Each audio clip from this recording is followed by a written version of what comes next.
सगळ्यांना जय शिवराय.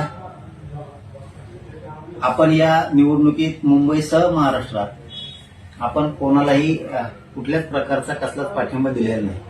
काही जणांनी काही बांधवांनी कुठं कुठं पाठिंबा दिलेला असेल किंवा त्यांचा तो वैयक्तिक काही जणांनी निर्णय घेतलेला असेल, त्यांना तो अधिकार आहे. त्यांचा अधिकार आपण हिसकून नाही घेऊ शकत. परंतु मी स्वतः कोणालाही कुठला पक्ष नाही, महाविकास आघाडी नाही किंवा महायुती नाही, आपण कोणालाही पाठिंबा कसल्याच प्रकारचा दिलेला नाही. कोणाचे काही पत्रक प्रसिद्ध झाले असतील पाठिंब्याचे किंवा अनेक काही मुंबईमध्ये काही प्रकार झाले असतील, परंतु माझा कोणालाही अक्षरशः खरं सांगतो कसं कुठलाही पाठिंबा नाही.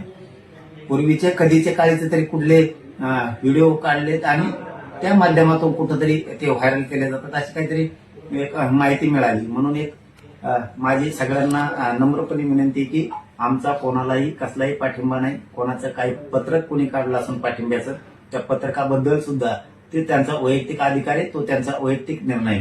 माझा म्हणून मी कोणालाही पाठिंबा दिलेला नाही, हे सगळ्यांनी बांधवांनी सगळ्यांनी समजून घ्यावं. ना महायुती ना महाविकास आघाडी.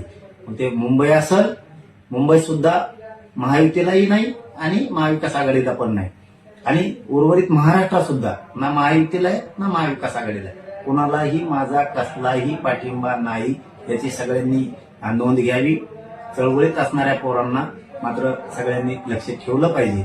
आणि मराठा समाजाला विरोध करणारे, मराठा समाजाच्या आरक्षणाला विरोध करणारे, ते जर कुठं कुणी उभे असतील तर त्यांना मात्र मराठा समाजाने कधीही सहकार्य करू नये.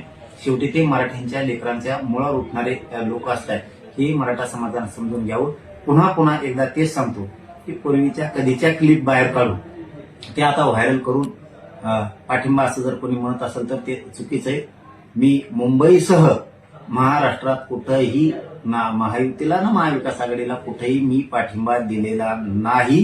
कोणाचं पत्रक जरी असलं पाठिंब्याचं तरी त्या पत्रकाशी माझा काही संबंध नाही. धन्यवाद.